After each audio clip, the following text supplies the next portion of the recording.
I hope you're all well. Today I thought I'd share with you some tips on having a more minimalistic and budget-friendly Christmas. Now, this isn't like a completely minimalistic Christmas and it's not completely budget-friendly, but it's just kind of implementing a few little ideas and tips just to try and save you some hassle, some money, some stress and all of that, because Christmas is just such a hype, isn't it? And I just don't want to buy into it anymore. I feel like, especially this year, I'm a single mum. I mean, I was last year as well. I kind of felt like I had to make up for it. I wanted to get loads of little gifts just for the sake of it because I didn't want them to feel like Christmas with me was any less. Whereas this year I'm like, no, that's it. This is the mindset that I'm gonna take. Christmas is going to be amazing and meaningful, but it's not gonna break the bank in the process. So if you like this kind of video, please do give it a thumbs up, subscribe if you haven't already, and comment below. Let me know if you've got any tips as well, because if you have, then other people can look in the comments and we can all kind of help each other. So number one is to do Secret Santa. I know that it's quite a popular thing to do with like big friendship groups or in an office, but even try doing it with your family. We're doing it this year in our, my immediate family group. We've got my mum, dad, brother, sister-in-law, sister and myself. And up until now, we would all spend about £20 on each other. So I would literally give my brother a £20 ASOS voucher and he would give me a £20 ASOS voucher. And it just seemed like we were just doing it for the sake of it. It was the most meaningless exchange. So this year we thought, just to save a bit of money, we'll do Secret Santa and we will just spend £40 on one person. And it's just saved so much money. So rather than having £100 to spend, I've now got 40. Number two is to say what you want. Don't be afraid to tell people the exact or even just the type of gift that you want, because I personally don't want to waste my money giving someone something that I think they'll like, but actually they'll never use, wear, eat, even try, when if they tell me what they want, I could get them something that they really want and that's going to be used and it's not going to waste my money. And I don't want people to waste their money. And equally with your kids, if someone says, oh, what can I get your kids? Don't just say, oh, anything, they're fine, because you could end up with a load of tat, a load of big toys that they're not going to use, that are going to clutter your home. So take time, think about it, make a list. When you see things that you think your children will like, let other people know. Or, for me personally, I've just been shopping and I went and got things that I knew Jensen and Jasper would like, and then I've let my family members know. Number three, don't round up values. For example, if you normally have, say, a £20 budget on someone that you'll get a gift for, if you know that they're really going to love a specific candle, it's their favourite type of candle, they really love it, and it costs £18, don't feel like you need to go and find something for £2 just to round it up. Just because you maybe also got, maybe if it's for your sister and you spent £20 on your brother, don't feel like you need to spend that £2 just so they're exactly equal. Because it's so easy when you go into a toy shop, you get a toy for maybe £13, you've got a £15 budget, and then when you get to the till, you've got those little packs of cards and eggs and all these little things that, let's be honest, are going to end up in the bin within a couple of weeks' time. So, just get what is needed and what's going to be wanted and appreciated and loved. Want, love, need. Christmas needs, want, love, need, stamped all over it. Number four is opt for experiences rather than physical gifts. So, for example, my boys from my parents are having an annual membership for our local farm, and it just means that every time we go to the local farm, that's a gift from my parents, and I think it's such a good idea.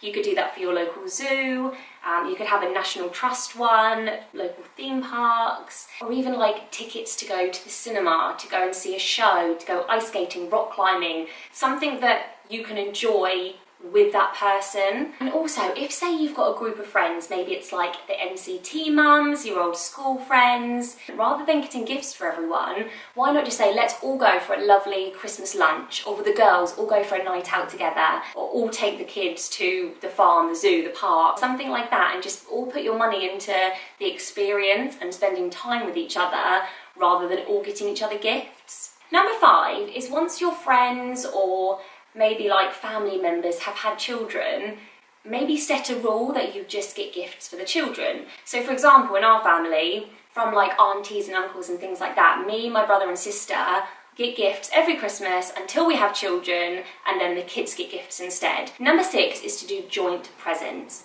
So for example, like the joint annual membership that my parents have got for the boys and for me. For Christmas from me and Pete, the boys have both got a CD player joint for their audiobooks. If your friend has got maybe, you know, 2, 3, 4 children, maybe get something that you know they're all going to play with, like a big like crafty set or Play-Doh stuff, maybe like a baking activity, something that they can all do, because otherwise it is costly to get for every person individually. And also for parents, you know, maybe pay for them to go out for a nice meal, like a spa break, something like that, rather than individual gifts. Number 7, and this is to do with wrapping, is to use brown paper.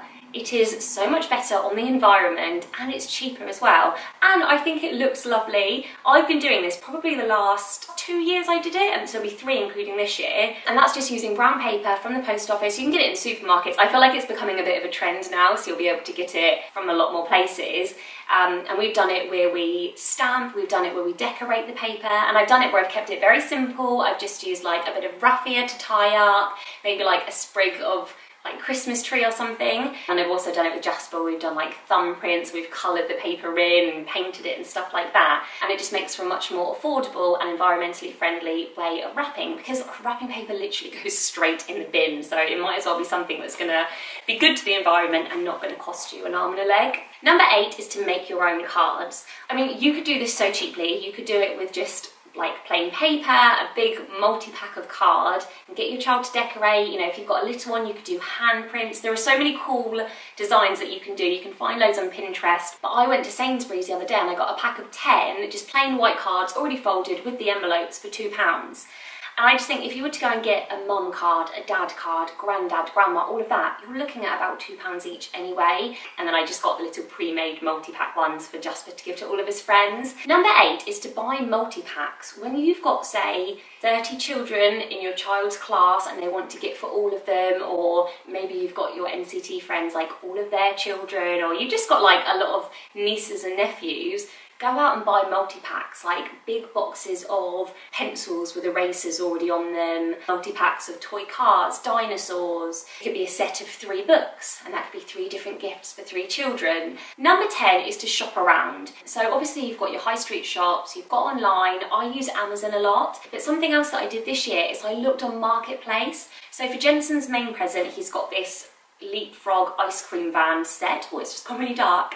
It's £55 new. It was £40 in the Black Friday sale, but it was out of stock where I found it for £40. And I looked on Marketplace. There was one at someone's house 2 minutes away. They sold it for me for £35. It was brand new in the box, still sealed. See, I saved some money. I didn't have to pay for delivery costs. I didn't have to travel too far to go to the shops, and it's perfect. You could also look on Spock. You could look on Gumtree, eBay, because just because something's secondhand doesn't mean it's not amazing quality. If it's a plastic toy, you can disinfect it, you can clean it. If it's material, you can wash it. But yeah, look on like Argos, the 2 for 15, 2 for £30 toys. But obviously only do that if you know that you need to buy more than one item. You don't want to just get one thing and then think, oh, I can get another toy like cheaper than it would normally be, and just get it for the sake of it. So I went to Argos knowing that I needed to get 2 different toys. I found them both on the 2 for 15, saved myself a few pounds, and I got them with that deal. Number 11 is to think of what people really need and what they will use. So for example, I was looking at teacher gifts for Jasper, and I did see these lovely little bracelets, and they had a little poem on them about how wonderful it is to be a teacher, and I thought it was so lovely. But then I thought, are the teachers actually going to use it? Are they, you know, maybe they love gold chunky jewellery and that wouldn't actually go with what they like. So I'm trying to think of things that they will probably actually use.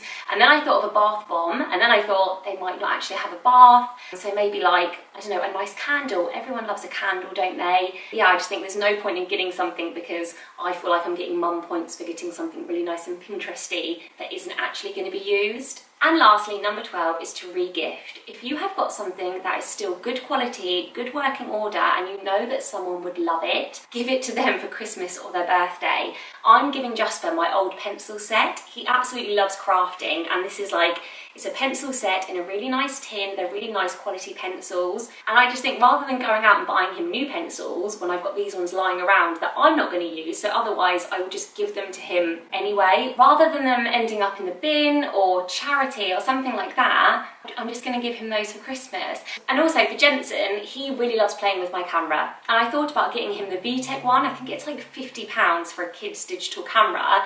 But he would only use it to press the button. Like, he doesn't actually look at the pictures, want to print them out or anything like that. So I'm going to give him one of my old cameras that doesn't work anymore. So it doesn't matter if he drops it, if he breaks it or anything, but it's a real like adult looking camera. So that's it. Those are my 12 tips for a more minimalistic and budget friendly Christmas. I hope you found it useful. Please do pop any tips that you've got in the comments below, and I will see you next time. Bye!